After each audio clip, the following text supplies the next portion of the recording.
Nagarjuna Sagar project నిండుకుండల మారింది. ఎగువ నుంచి ఇన్ఫ్లో భారీగా పెరిగింది. దీంతో నీటి నిల్వ 300.32 టీఎంసీలు దాటింది. డ్యాం గరిష్ట నీటి మట్టానికి చేరుకోవడంతో ఇవాళ క్రస్ట్ గేట్లను ఎత్తి దిగువకు నీటిని విడుదల చేయనున్నారు. అయితే ఈ మేరకు అధికారులు అన్ని ఏర్పాట్లు పూర్తి చేశారు. సాగర్ గేట్లు ఎత్తమనడంతో దిగువ ప్రాంత ప్రజలు నది సమీప గ్రామాలను మత్స్యకారులను అప్రమత్తం చేశారు. కృష్ణా నదిలో చేపల వేట నిషేధించారు.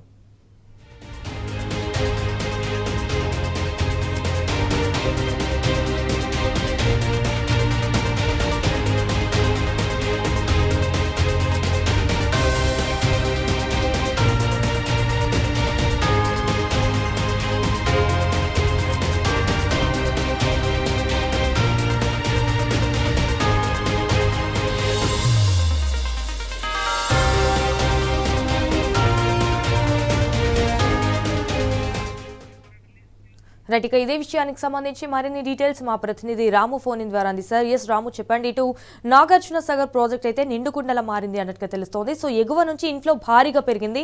దీనికి సంబంధించిన అప్డేట్స్ ఏంటి?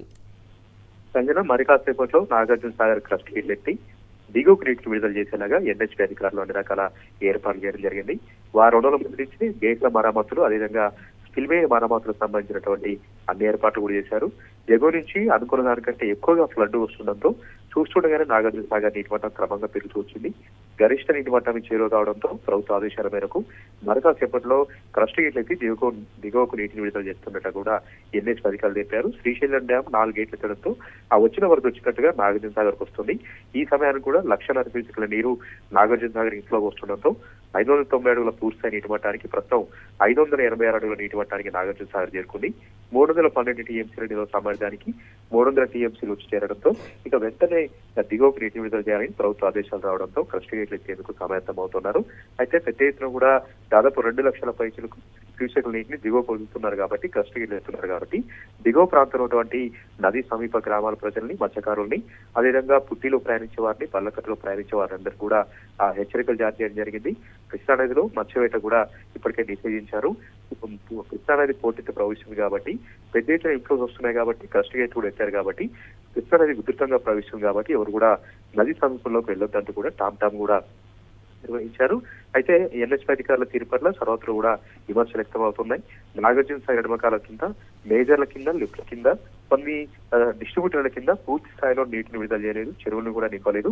ఈలోపే సముద్రంలోకి నీటిని విడుదల చేయడానికి అధికారులకు సమయం ఉంది కానీ పూర్తి స్థాయిలో నీటిని విడుదల చేసి చివరాయకట్టు మేజర్లకు, చివరాయకట్టు చెరువులు నింపడానికి మాత్రం ప్రభుత్వానికి సమయం లేదు, ప్రభుత్వానికి ఒక ఆలోచన లేదు, ముందస్తుగా ఎలాంటి కూడా వాళ్ళు నిర్ణయం తీసుకోలేదు, ప్రణాళికలు లేవు అంటూ కూడా వాళ్ళు పెద్ద ఎత్తున కూడా రైతులు ఆరోపణలు చేస్తా ఉన్నారు. ప్రతి వానకాలం నాగార్జున సాగర్ నిండడం అనేది ఖాయంగా కనిపిస్తుంది.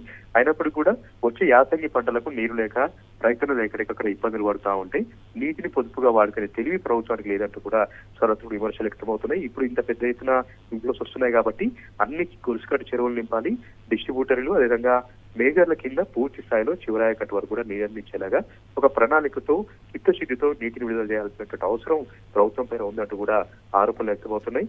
ఏదైనా కూడా కృష్ణానది నిండడం, నాగార్జున సాగర్ నిండడంతో రైతులైతే చాలా సంతోషపడతా ఉన్నారు. ఈ వానాకాలం సీజన్ కి ఎలాంటి టోకా లేదు, వచ్చే యాసంగి సీజన్ కూడా ఎలాంటి ఇబ్బంది లేకుండా నీటిని పొదుపుగా వాడుకుంటూ సముద్రం పాలు చేయకుండా నీటిని పొదుపు చేసి పెట్టాలంటూ కూడా సర్వత్రా కూడా డిమాండ్ వ్యక్తమవుతున్నాయి. Sanjana. All right Ramu, thank you for the updates.